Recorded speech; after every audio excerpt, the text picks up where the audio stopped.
Hey guys, it's Val, and welcome to another episode of my relation romanticship podcast, where I bring on guests and we talk about what has been the relationship journey. And the goal is for us listeners to be able to hear their stories and take certain tips from their life that we can then use to help ameliorate and to help us foster better romantic relationships in our own personal life. So, without further ado, my guest for today is a special guest, and I'm going to let her introduce herself. Everyone.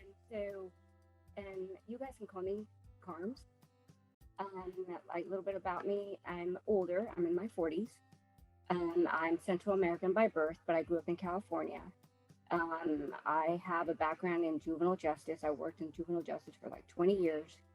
And then I switched over. I got married, and I was married for 18 years. It was not a good situation. A lot of emotional abuse. And I have got two kids who are 12 and 14. I'm recently divorced, almost 3.5 years. And I have learned a lot, not just like after the divorce, but you compare like when you were in your 20s and you went out with people and now. So um, I've learned a lot. Well, so thank you so much for coming on my podcast and deciding to this interview with me. So, but without further ado, though, let's talk about it. What has been your experience dating and marrying? So let's start from like when you were in like college. What was it like? Did you meet your husband in college or in high school? How did your dating life begin? So I don't believe in dating. I'm not Mm. I'm not one of those people. Um, I've always been around males my whole life. I get along better with males. So there was one time I was in my 20s and there was like seven guys and I was the only girl, and we went out to a nightclub. So that's my kind of background.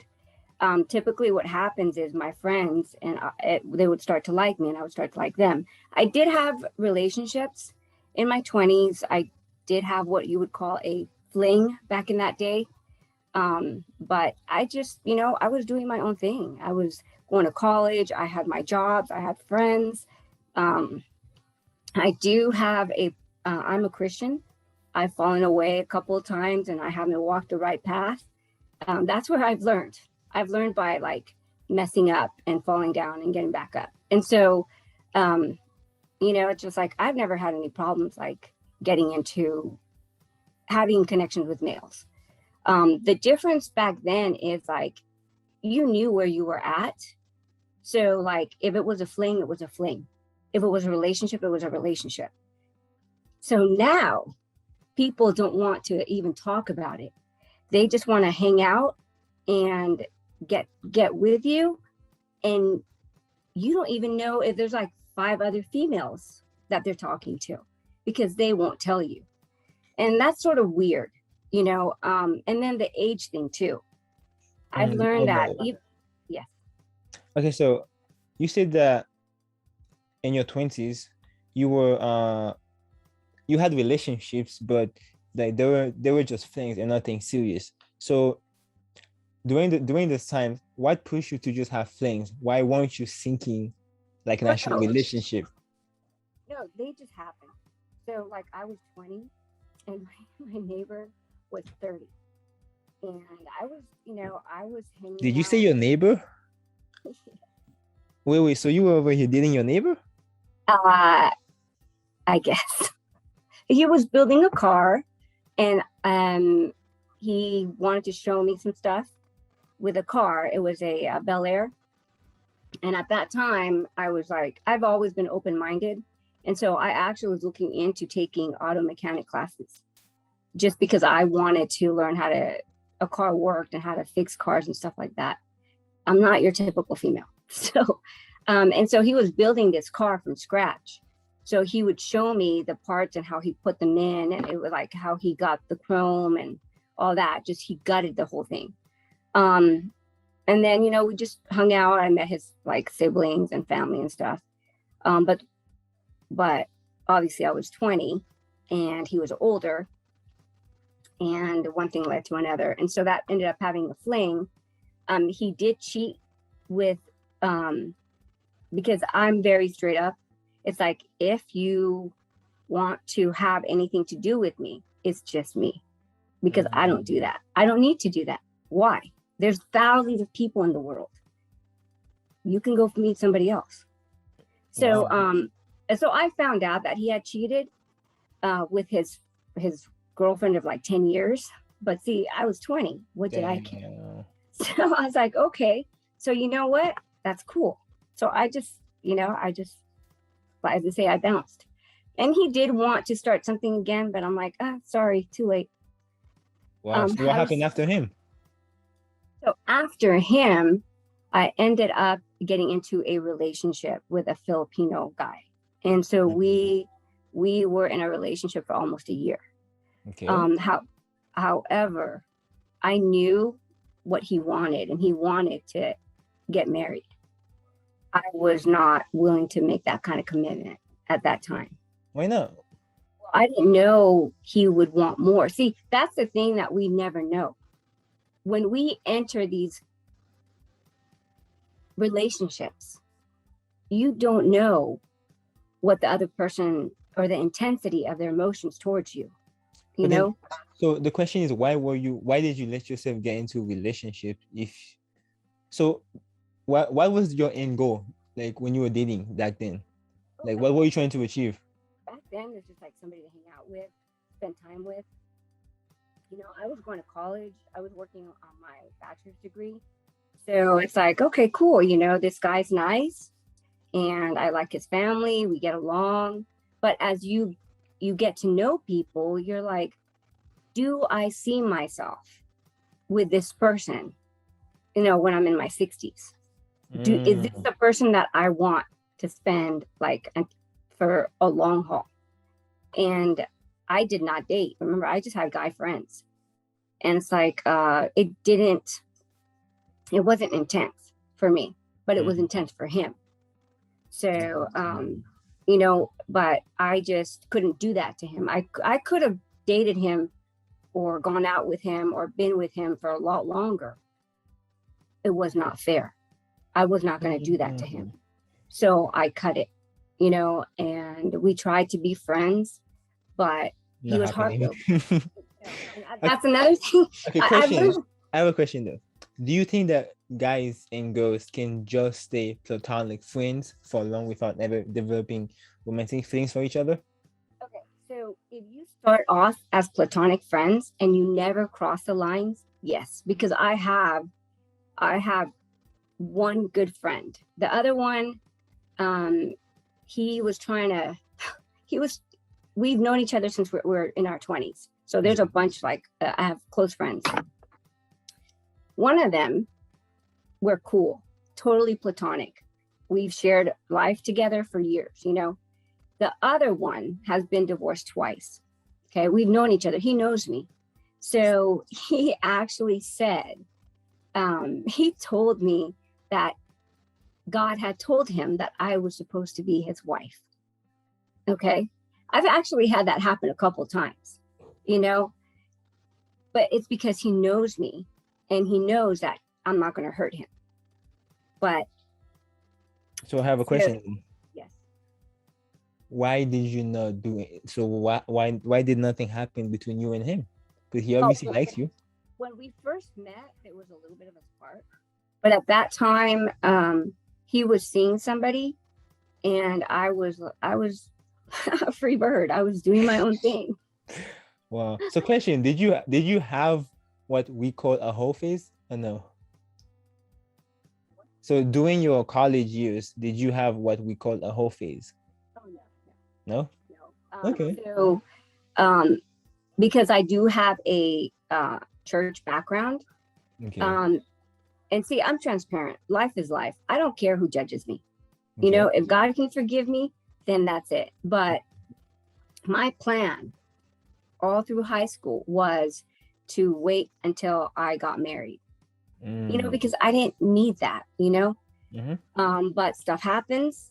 And then that did catapult me into once once you are sexually active, you open a door that you do not want to open. Because once that door is open, once you've tasted that, it's hard to go back. Wait. You know? Why is it? What is it about sex that that is so so heavy that makes you can't go back once you open the door? Because it is like a drug, but it's a natural producing drug. And there is no after effect. Okay. People use drugs. You can drink, but you know what? The next morning or later on, you pay the price. You get hangover. You feel horrible. But sex is a drug that's free. And there's only benefits to all those hormones that come when you are sexually active. And that it's addictive. It's very so why shouldn't somebody open the door? If it's all good and stuff, why shouldn't we open the door? Okay. We are not made to go from person to person to person. So see, I didn't know that. Really? I didn't care. You know, I'm very like paranoid when it comes to STDs, you know, because back in high school, we all have seen it in science class, you know, and they show you those nasty graphic pictures of what happens when you get certain STDs. Okay. So that made me paranoid, you know, and I don't want that. I don't want that kind of stuff, you know. So for me, it was like, the people that I have been with, they were not with a bunch of other people. So it was very low numbers. Not only that, but my intent was never to be sexually active.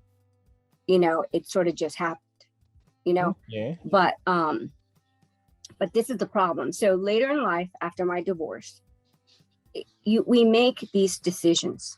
We never know how they're going to turn out. Okay. I finished after my divorce. I was like, I don't want to go out with anybody. I need to get back on my feet because, you know, I don't have much to stand on. I went back to school to get my master's degree in digital marketing. That was my focus. Okay. And I was trying to reintegrate myself in like a church, like serving and stuff. You know, I was not interested in getting into a relationship at all or hanging out with anybody. Okay. But what happened was when you are married and you go from married to divorce in the church community, it's like everybody disappears. What do you mean by that? So families hang out with families, right? Yeah. A family is not going to have a single woman come and hang out with them. Of course. So you don't take them in. All right. So it's a weird dynamic. It happens to a lot of people who are divorced from the church. But I'm pretty sure there are single guys there, you know? I mean, but church men are different than regular men because church men, because I have acquaintances that are church men. Okay. And what they do is they're pretty sort of guarded, or maybe it's with me. Okay. Because they don't want to get into temptation. They don't want to start being physical. So they sort of put a barrier. It could be the vibes I give because they don't hang out with me. Not that I would do anything, but it just, you know, so it's different. Wow. So I have a question though. Before the whole divorce thing, so after the Filipino guy, what did you do next in terms of like your relationships? So I knew it was not going anywhere. And so I broke up with him. And this is where my life changed because this is where I met my ex-husband. Okay. I didn't like him. I mean, it's like, I'm not interested. I was working on my bachelor's. I had lots of friends. I was hanging out with people, going to church. I had an amazing social life. Okay. But then one day we were working at the same job and we started talking, and I was really into interpretation of dreams back then. because dreams do mean things, you know. And so what he was doing to get in to talk to me, he started saying that he was having these dreams. Why do women keep falling for these type of things? So it's like, bro. Well, I didn't care. I was not interested in him, but he was cool to talk to. He was an intelligent guy. And I was like, sure, I'll hang out with you. I don't care, you know? And so we started hanging out. And I realized too that there are rules. If you want to maintain platonic friendship, there are things you do not do. Okay. Like what? Tell us. You do not spend 75% of your time with that person. Ooh. Because you lose your autonomy. You become connected. You get used to spending so much time together that when that person isn't there, you're like, wait, but I'm used to you. You're my routine. Like TikTok. I'm addicted to TikTok, you know, because it's my routine. Okay. You don't talk to them all the time on the phone. Okay. You're crossing lines. You're becoming intimate. At that point, the friendship becomes intimate. Okay. And there's a couple others. So are you saying that there is a relationship between amount of time spent and level of intimacy? So let me put it to you this way. Okay, let's say that you and I, right, started talking every single day. Okay.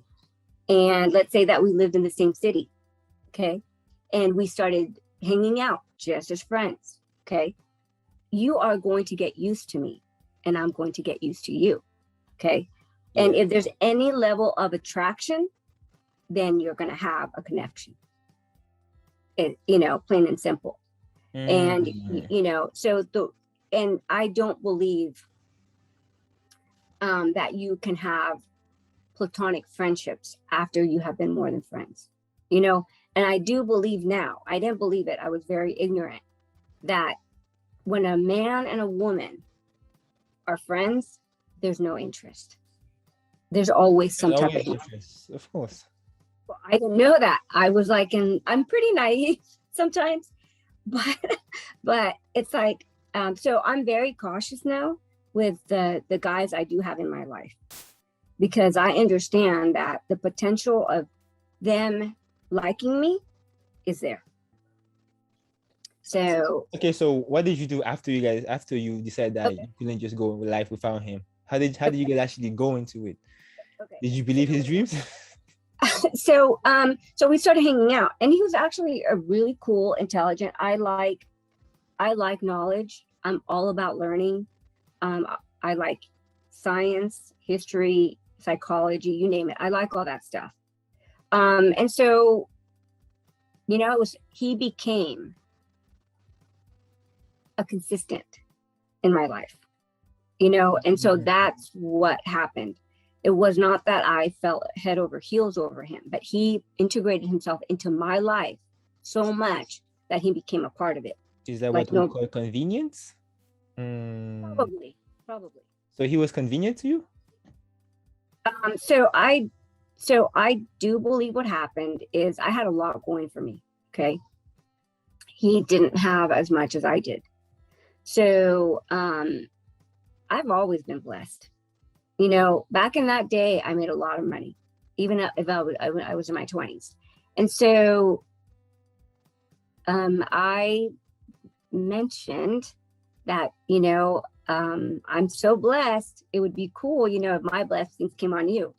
And that's when the decision to get married happened by him. I sort of put it in his head.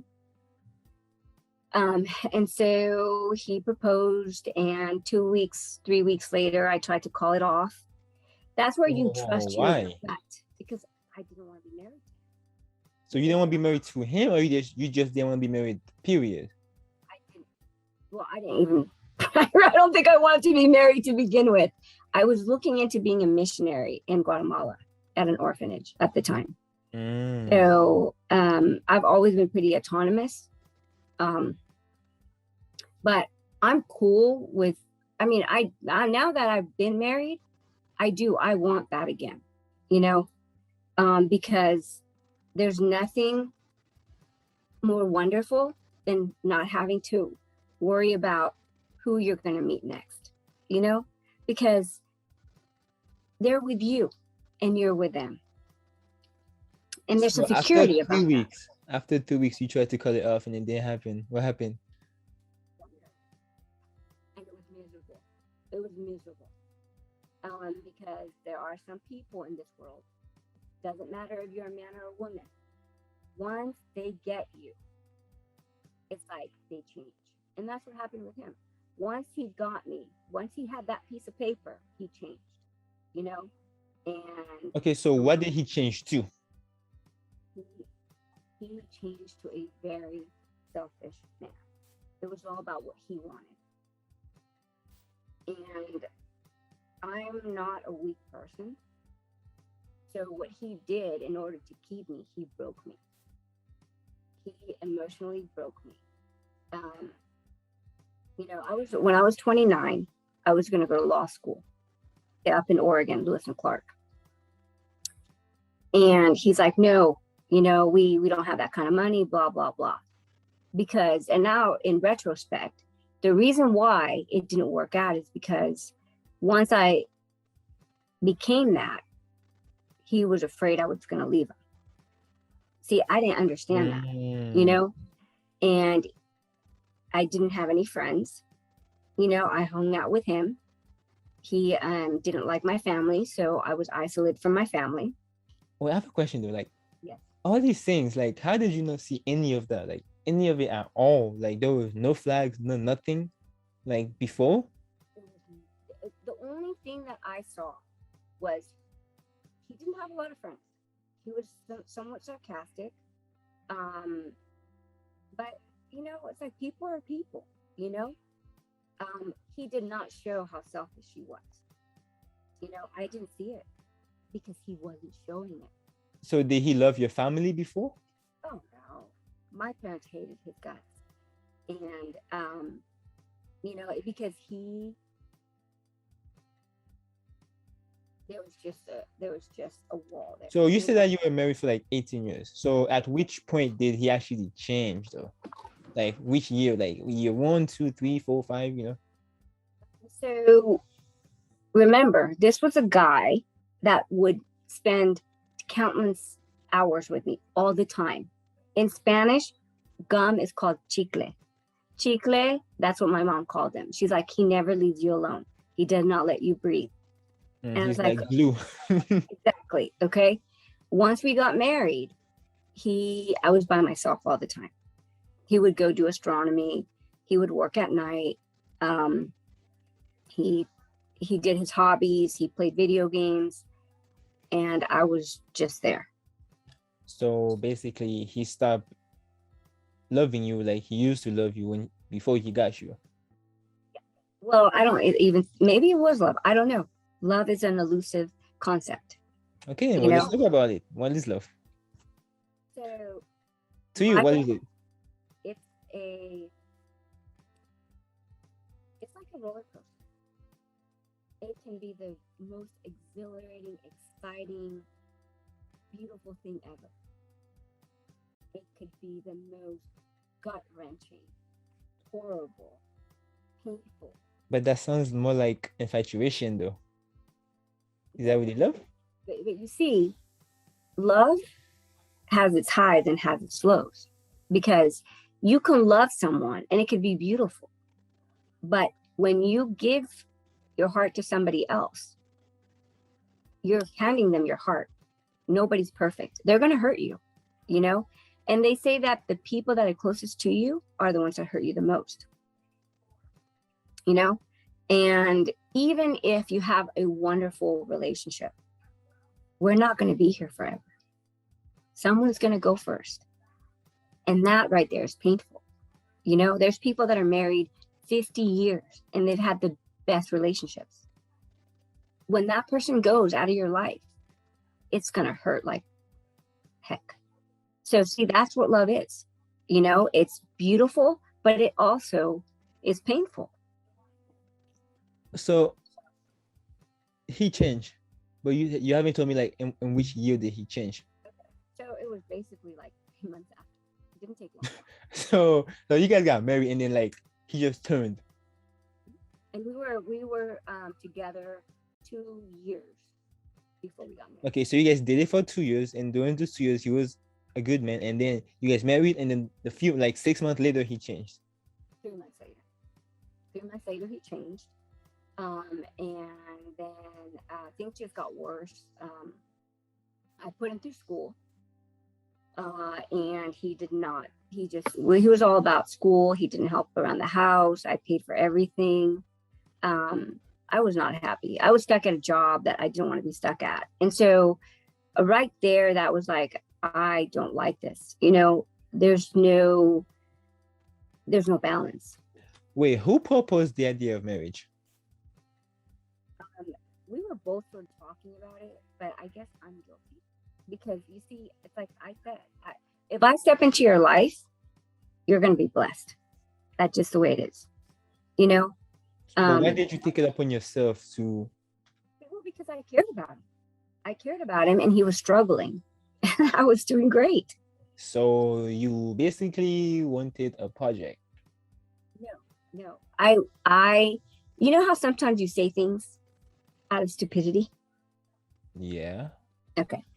Have you ever said something and you're like, why did I say that? Yeah, I have. Okay. That's what happened. Okay, so the question is, why did you stay for 18 years? Because I made a vow. I did that vow. But I did try to leave many, many times. You know,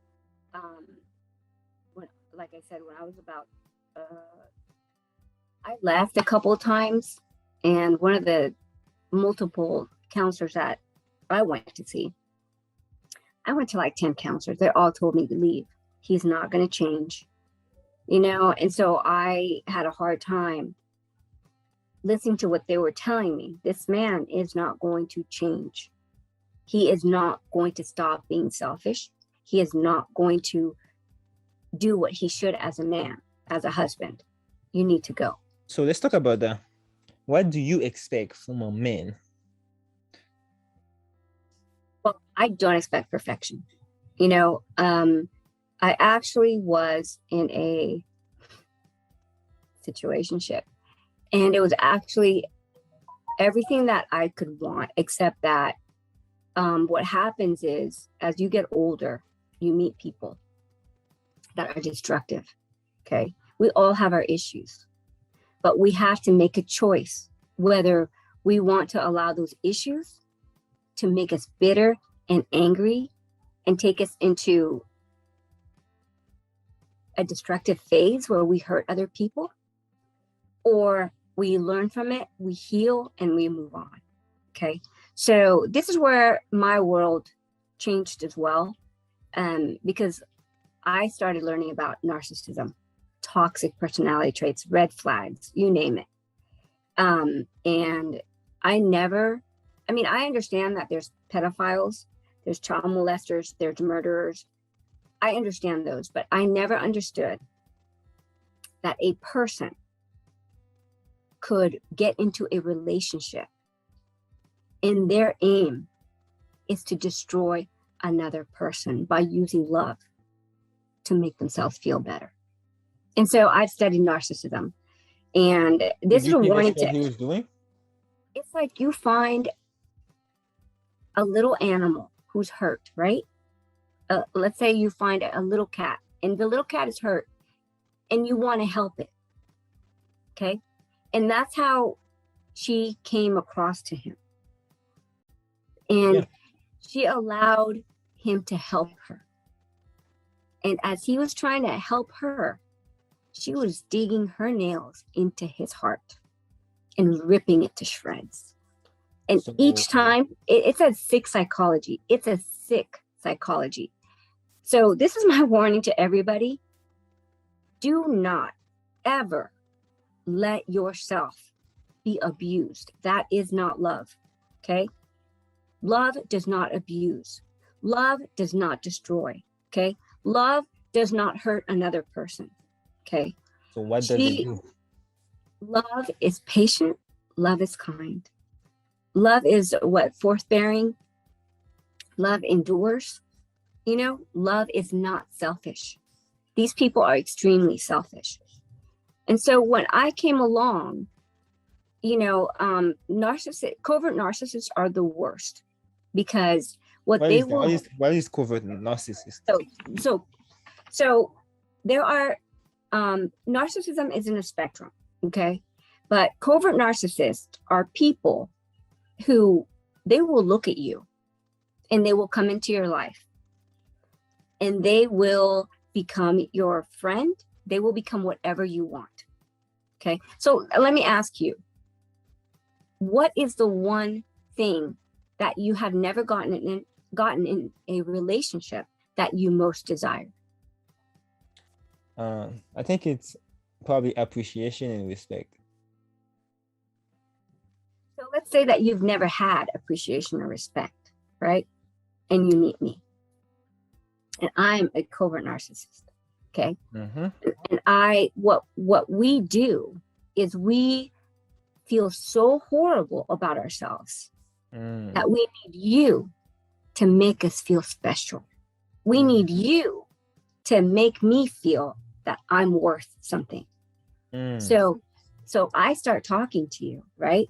And you start telling me that your last girlfriend, she disrespected you, she yelled at you, she didn't appreciate you when you went out of your way. I'm like, oh, that is terrible, right? I'm gathering information. Everything you say, I listen to, okay? And then this is where it's so evil. So I start showing you how great you are and anything that you do. Okay, now remember, you came from an slightly abusive situation because your ex-girlfriend, she disrespected you. She yelled at you. Okay, she made you feel bad as a man, right? Yeah. So you have this huge hole that you're walking around, and I see it. And guess what I start doing? I start telling you, you are such a wonderful man, and then I start creating these beautiful moments with you, right? And then you're like, wow, she is wonderful. Okay. And you get that twinkle in your eye, right? Yeah. What happens with the body? See, the body, it creates a reaction, because each time that we feel good, it releases more hormones, dopamine. This is very scientific. And so when I take my words, my affection, my time, the memories that we've built, and I disappear, what happens to you? How do you feel? I start missing it, So I want it back. You want it back. Okay, you want that back. And then I let some time go by, and then I get a hold of you again. Oh, I'm so sorry. I got busy. And then guess what I do again? I had the best time when we went here, and we start creating new memories, and I start building you up again. But this time, I already have you. So let's say, and actually I have actual conversations from her, with him, where she would tell him, when you talk to these people, she's like, use big words so they know how intelligent you are. Okay? To me, that's an underhanded insult. You don't have to tell a person who's intelligent to use big words. Okay? She would tell him, oh, I have been with other men who are a lot more open than you are. That, to a man, that's like a knife in the heart, isn't it? Yeah. Okay? Yeah. She would call him boy. Okay? A grown man in his 40s, she would call him boy. Out of endearment? To me, I don't think so. But that's how they do it. And so what happens is it starts breaking you down. Now, my ex-husband did that to me. He would come home and he'd say, oh, my coworkers don't understand how I could be married to you for so long. You know, he would tell me, oh, you don't do as much as you think you do. No, he And did. yeah, see, that's why I'm telling you, people, it is not okay. It is not okay. That's what you call red flags. You do Yes, not that's do a that big to red another flag. human. If you're watching, girl, get out of here, bro. So, how did you feel like during this time? Because like, I cannot imagine like the amount of hurt and pain that you must have felt knowing that you were doing so much for him. So like, how did that make you feel? Well, he had an anger problem too. He was not physically abusive, but when he would walk in the room, it's like you could hear his footsteps. You know, it's like when people walk, they make noise, not him. You could hear the footsteps. When he closed the door, it was not just closing the door. You could hear not slamming, but just like the strength behind closing the door. You could feel his energy. I truly, for years, felt like an animal in a corner. And you just are so desperate and you just want to escape. You want to like claw at anything to get away, to get out, you know? And for the last probably 10 years, I was never home. I was never home with my kids. We would be doing activities. I volunteered. I was a stay-at-home mom. I escaped any chance I got. And he started getting mad because we would show up at home at 8:00, you know, and he's like, you guys are never here. I was like, okay. I wonder why. Yeah. So the question is, why did you give him 2 kids? So I did not give him 2 kids. We were married. Let's see, we got married. I was 25 and I had my first child at 30. Okay. I did not want to have kids because I knew that the nightmare I've been living for the last 3.5 years, that was my worry. And it's happened. It's happened. You know what I tried to avoid. One of the therapists that I was seeing, he was a Christian therapist. He says, your place is with your husband. You know? And I had moved out. I was living with a coworker, and it was great. You know, we had a nice setup. And I remember it's like you think back at what people tell you. And she's like, are you sure he's changed? She says, are you sure he's changed? Change equals actions, their actions. Yes, it okay? is. And so I changed. He never changed. I changed. I became more forgiving. I became more accepting. I gave him grace. Okay. So I said, yeah, it'll be okay. It wasn't okay. So when I went back, I ended up getting pregnant and it was over then. You know, I was stuck. But, you know, when you have a baby with somebody, it's like you're excited about the baby and everybody's on their best behavior. And that's what happened. But then on our second child, and that's the thing too. When you are sexually active, okay, you always have the potential of creating a child. And once you create that child, you are going to be stuck with that person, good or bad, you know, until that child is like 18, 19, 20. You know what? Maybe your whole life, because if you come together with events, guess who's going to be there? You know? So it's stuff that we don't think about. And now when I look at people, I'm going to look at men differently. It's like, show me your worst face. Show me what you look like if you hated me, you know, because that's what I saw with my ex-husband. So now it's like everybody's in a different radar because see, they say that you know the real person at the end of a relationship. And it's true. It's true. That's deep. It is, you know, because I have never seen anybody as horrible as my ex-husband. You know, he showed me who he truly was. He's showing me today who he truly is. So, okay, so after that time, you gave birth to your first kid. and you say everybody was on the best behavior. Like, explain that. Like was this another tactic by him to like keep you like stuck with him, or like to give you like more babies, or what? Like, I think he was excited because he had his first child, you know? mm, And so, it was all about our daughter, and you don't have kids. So when you have your first child, you'll see it's another little human, and everything they do is new and different. And it's like, it's just a whole different experience, because it's yours, And so I think, and we became like a real family in a way. But so our did that second, change anything? Like during that um, period, like did he become more like loving to you? um, he wasn't as negative from what I see, but see, my friends who would come to visit, they told me stories and I don't remember. I guess he put me down and I didn't see it. He would call me. I was raised in San Jose, California.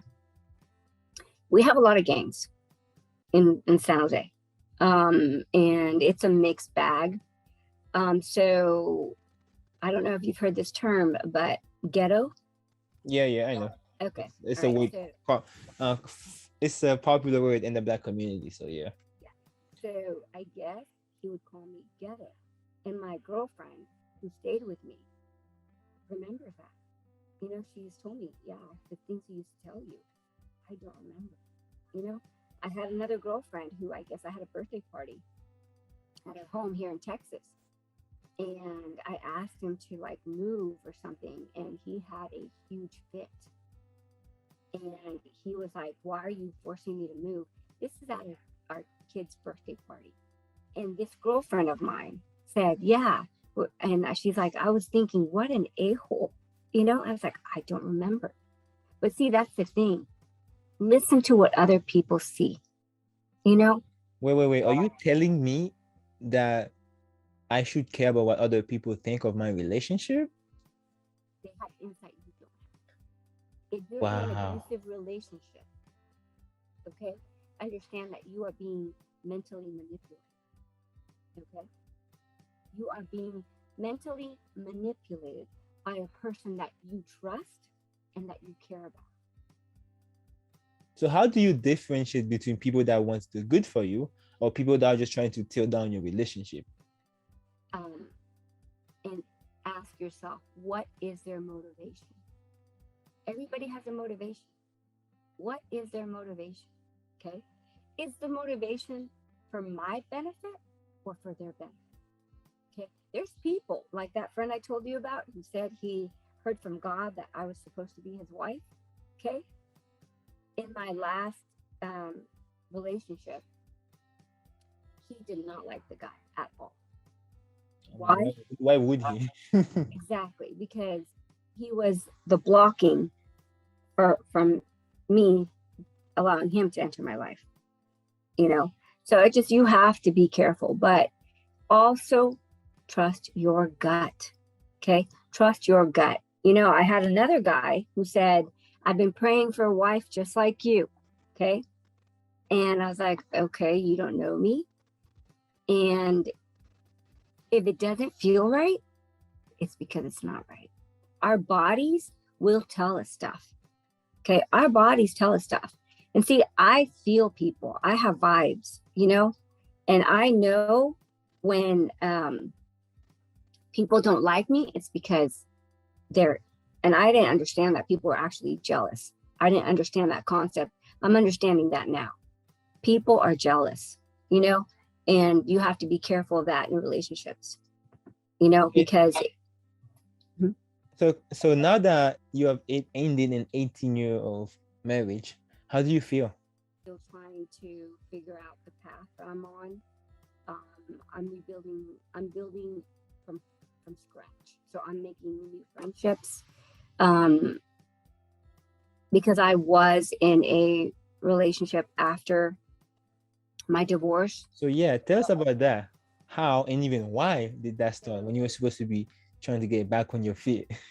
Okay, well, so I found out, number one, that age does not matter when it comes to there's a lot of like guys in their early 30s who actually it was not a possible thing because I am in my 40s. So that was a very interesting thing because I enjoyed their company and there was connection there, but they're too young. So the age factor is something that I found very interesting. So let's talk about what is your type?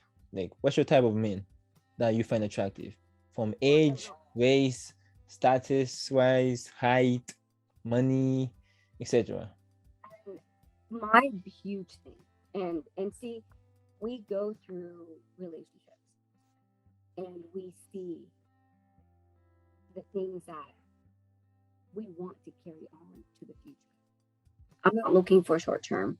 I can stand on my own 2 feet, but it's a lot easier when you have somebody else to lean on. Okay, so I know that's what I'm asking. So how tall must he be? I'm hitting maybe I'm like maybe 5 feet, probably less. So, and I'm pretty petite. So I'm not going out with anybody taller than 6 feet tall. Really? Not doing it. So you don't want anybody that's 6 feet and up? Absolutely not. Wow, that's a new thing. Most girls my age I ask, they'd be like, I want a guy that's like 6 feet, you know. No, but I'm pretty tiny. You've never seen me in person. I'm like tiny. Okay, so how much money does he need to make to be able to for you to take him seriously? Match me. Match where I'm at. That's the thing. I can take care of myself, and God's taking care of me very well. Okay. You know. So either like 6 figure or below 6 figure.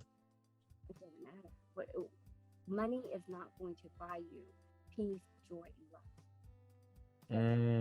It can buy you trips and vacations and stuff, you know.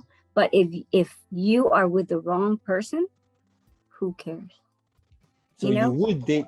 So you would marry a guy that makes less than you.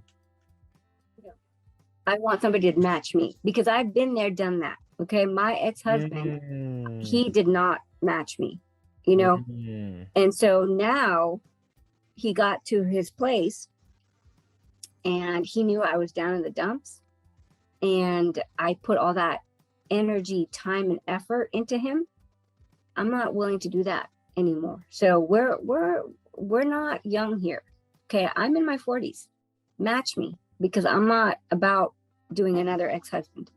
But the biggest thing for me is my spirituality and my walk with God, because I need that.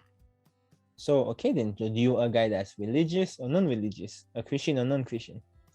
I want what would be considered a man who hears God, because that man is going to know how to love me, because God's going to show him how to love me the right way. You know, because when he hurts my feelings and he has no clue, guess what? There's going to be that little voice that's like, you hurt her feelings. Go and apologize. And it's happened. It has happened. So I know it's real and I know it's there, you know, because I've had to apologize to, you know, a significant other where it's like I said some things, in all honesty, they were true, but it crushed him. So how old must he be? What's the age range that you would consider? Well, I think that number one, I'm not about hurting people. I'm not about like. So how old must he be? So I think 37. Okay, 37 to 35. 37, 35. The thing is, like, I'm not having any more children. And I don't want to take that away from anybody else. And that was a problem that happened with a couple of people who were younger than me. And they were in their early 30s. Is it because you don't want to or you can't have kids? But you can. I cannot have children. Okay, so from 37 to like, how high are you willing to go though? I think it depends on the physical attraction, because I have seen men in their 70s who are attractive. Wow. And remember, I told you I'm very open-minded, you know. So to me, it's like, if age, and I've realized that it's like age is nothing but a number. You know, you have to take account, you know, a couple of things, but really, if there's chemistry, there's the love of God, and you get along really good, why not? You know? What do you feel about the wife submitted to her husband? In our society, that's looked down upon. But it's about who the man is. I could not trust my ex-husband's decisions. So for me to submit to him was very difficult. However, in my last relationship, I trusted him because he was a man who prayed. He made mistakes, though. That's why we're not together. You know, but again, it's like I understood where he was. I mean, he was in a trap. He was in a trap. And I don't know if he is anymore. This woman was really bad. And he made a pact with her that he would always be there for her. And to this day, she's holding him on that. So you said you have two kids, right? Are they both girls or guys, or the one girl, one boy? I have a son who's 12 and a daughter who's 14. Okay, so let's say like your daughter gets to like 18. What are some advices that you would give to her as your daughter, and what are some advices that you would give to any young women that are currently watching? So I don't waste time. I've already they listen to podcasts with me. They know everything. They know about narcissism. They know about abusive relationships. They know about red flags. They know about ADD, ADHD. I have taught my kids everything from like early on. So this is life.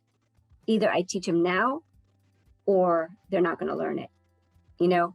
So my daughter already knows. Right now, I've told her, don't you ever let anybody abuse you. Mentally, physically, financially. No. Okay. And I told her, you deserve the best, you know? And we talk about, you know, like boys like her, and said, do they deserve you? You know? And my son, he's really into gaming. I'm not really concerned about him because he thinks different.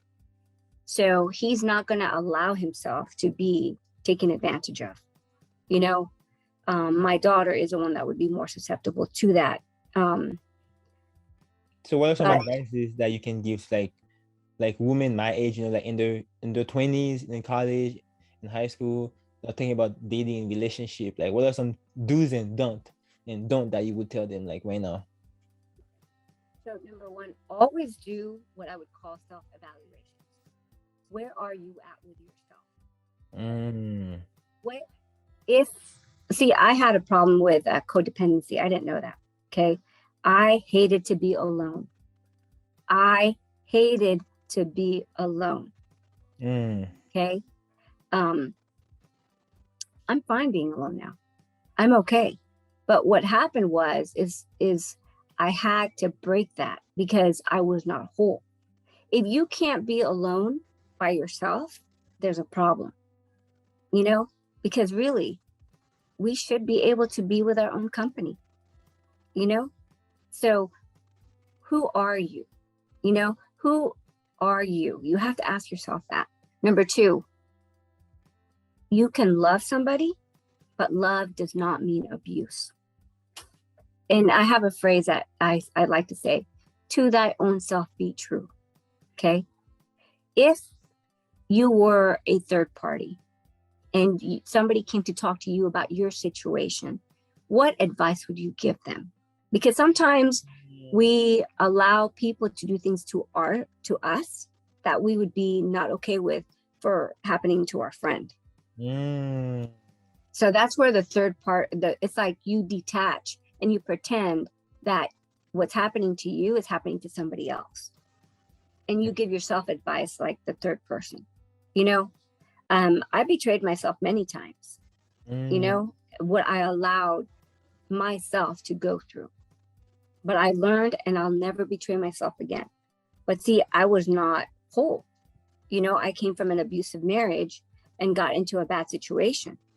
And I betrayed that woman. I put that woman in a bad situation. And I allowed that woman, who I was, to get hurt. So what advice then would you have for young men like myself when it comes to like dating and like marriage and stuff like that? What are some things that you wish to see us young men do differently or better?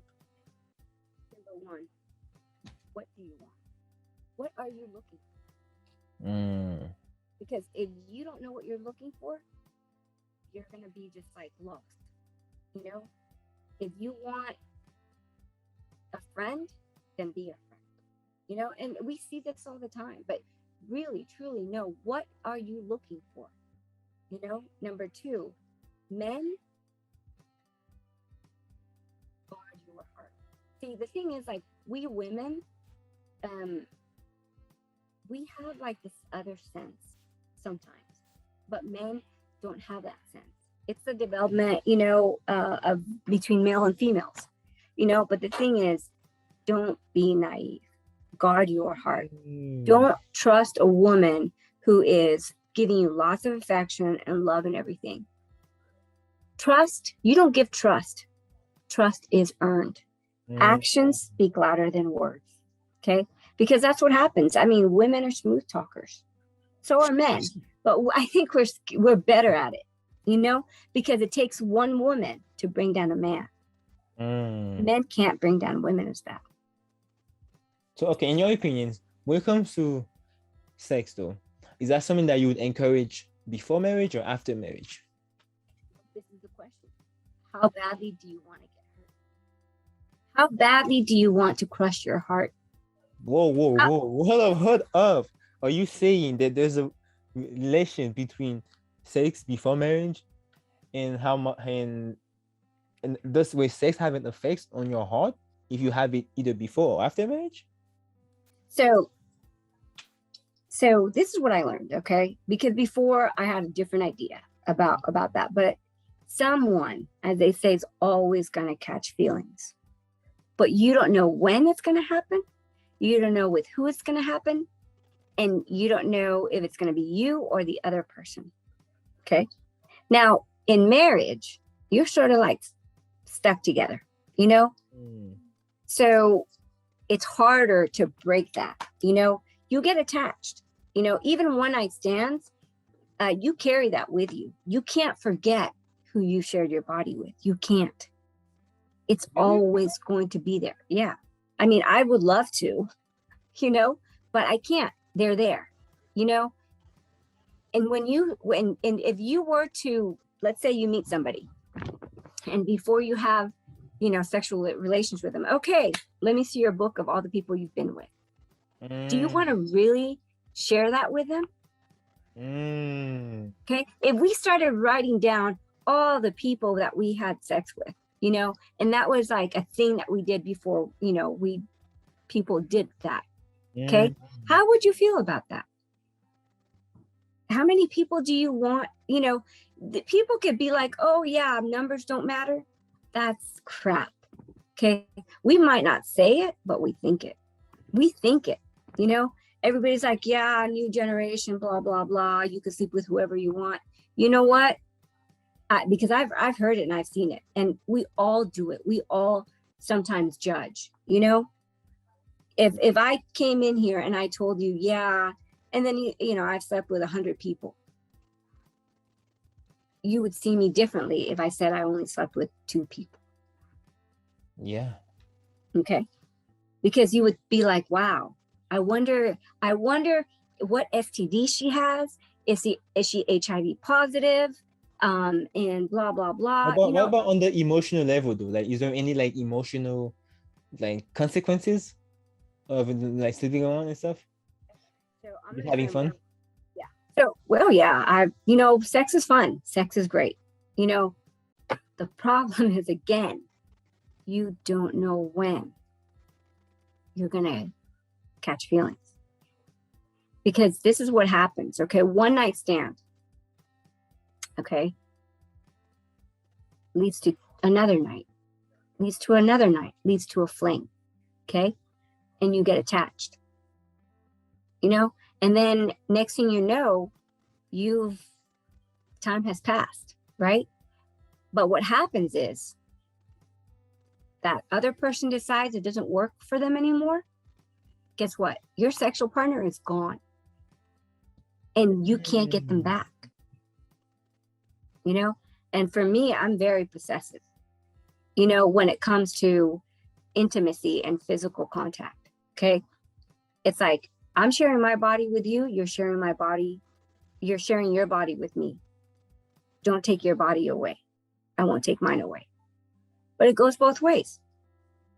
You know, there are some people who actually thought just because there was a physical sexual interaction that they could come back to me. And it's like, somebody told me like, well, you know, once you have it, you can always go back to it. I said, no.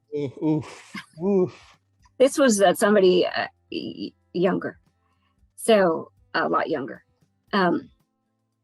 So I learned my lesson. See, it's like, what lessons do you want to learn?